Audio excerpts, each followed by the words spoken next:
Jeg tror, at hvert menneske i sidste ende har et øjeblik, hvor de står udenfor i joggingbukser, der har mistet viljen til at være bukser, mens de holder en skraldepose, en skilsmisse, en parkeringsbøde eller en anden kvittering fra universet, der siger, overraskelse, dette er også en del af det.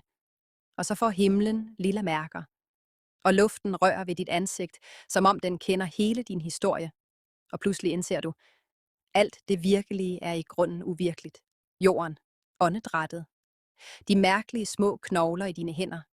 Det faktum, at vi er her på en drivende klippesætning med pollental, betaler regninger, savner døde mennesker, elsker levende mennesker, som siger, jeg tager afsted nu, mens de stadig er helt nøgne og leder efter strømper. Og alligevel stempler månen ind. Ingen applaus, ingen personalegoder.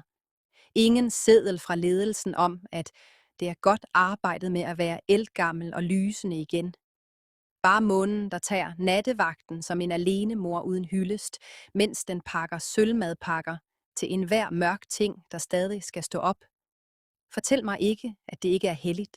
Fortæl mig, om der findes et bedre ord end sakralt for den måde. Lyset bliver ved med at vende tilbage på, helt uden garanti for, at vi overhovedet stopper op og lægger mærke til det. Jeg kender folk, der tror på terapi, probiotika, tarot, 12-trinsprogrammer, manifestationsdagbøger og på at vente nøjagtigt 11 minutter med at svare på en besked, så de ikke virker følelsesmæssigt tilgængelige, selvom hele deres nervesystem står i indkørslen med blomster i hånden. Og under det hele, hvert ritual, enhver doktrin, enhver smoothie med kiafrø, er bønnen den samme. Lad mig venligst være elsket. Lad mig venligst være tilgivet. Lad venligst dette mærkelige lille liv betyde noget, før min lænd indsender sin formelle opsigelse. Hvad er det lige, der foregår? Men helt ærligt, hvad er dette for et sted? Denne udholdelige ømhed ved at være i live længe nok til at se dampen løfte sig fra kaffen om vinteren, som en sjæl, der øver sig på at forlade kroppen. At se din ven grine så hårdt, at de slår i bordet, som om glæden var en myg, de forsøgte at dræbe. At høre et barn sige pischetti, og for et enkelt strålende sekund indse, at sproget endelig er blevet forbedret. Jeg ved godt, at jeg bemærkede det i den første tekst, men jo ældre jeg bliver, desto mindre brug har jeg for vished. Vished har aldrig fået mig til at køre ind til siden, fordi solnedgangen så ud som om Gud tabte et glas ferskenmarmelade ud over hele himlen og besluttede sig for at være doven og lade være med at rydde op. Vished har aldrig fået mig til at give spænde over regn på varm asfalt. Vished har aldrig fundet mig i morgenmadsgangen med en æske Frosties i hånden, hvor jeg pludselig huskede, at alle jeg nogensinde har elsket, var skabt af stjernestøv, sult og en række beslutninger, vi nok burde have sovet på. Nej. Det har altid været benovelse og ærefrygt. Ærefrygten var den første kirke, før kirketårne, før udvalg, før mænd blandede sig og begyndte at lave regler om skørter. Ærefrygten var der med sit vilde hår og sine mudrede fødder og sagde, se, se igen. Se indtil det at se bliver til kærlighed. Ærefrygt og suppe. Ærefrygt og nogen, der gnider dig på ryggen, når du er syg. Ærefrygt og gamle ægtepar i Bilka, der skændes lavmæld om avocadoer.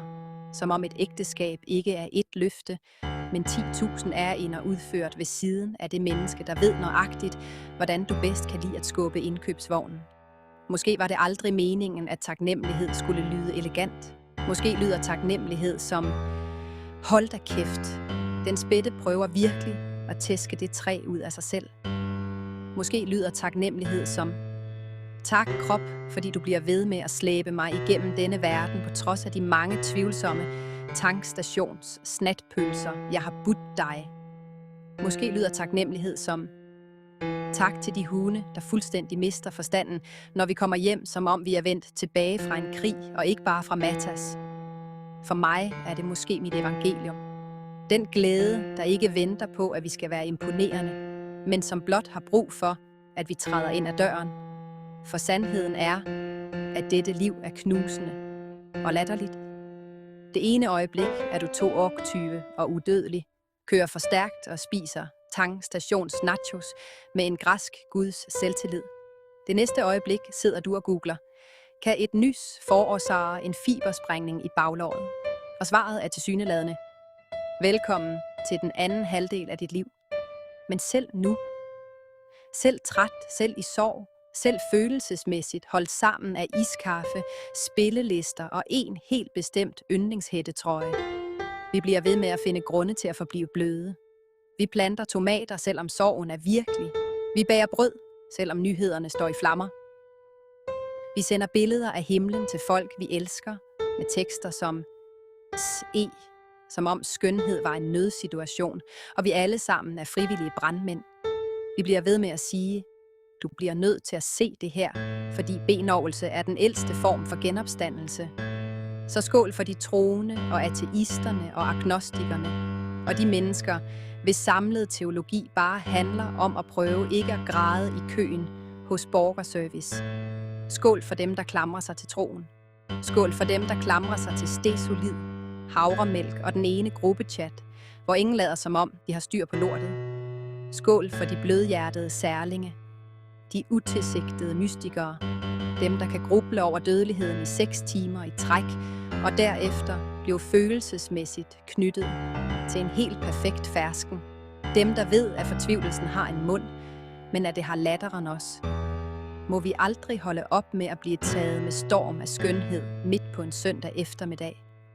Må vi aldrig blive så poleret, at vi glemmer, hvordan man står i køen i tilværelsens kaffebar med vores dumme, vidunderlige hjerter åbne, mens vi mærker det enorme i det hele rumle rundt i vores knogler, som en torden, der leder efter et sted at grine.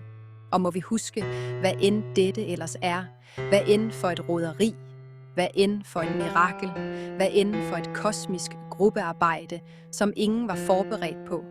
Det hele er forbløffende, at vi er her, at vi har elsket nok til at blive knust, at månen bliver ved med at dukke op, at brød eksisterer. Så send det videre. Riv et stykke af med dine bare hænder. Optag det i dig, mens du sluger det, og gå så udenfor og kig på den måne.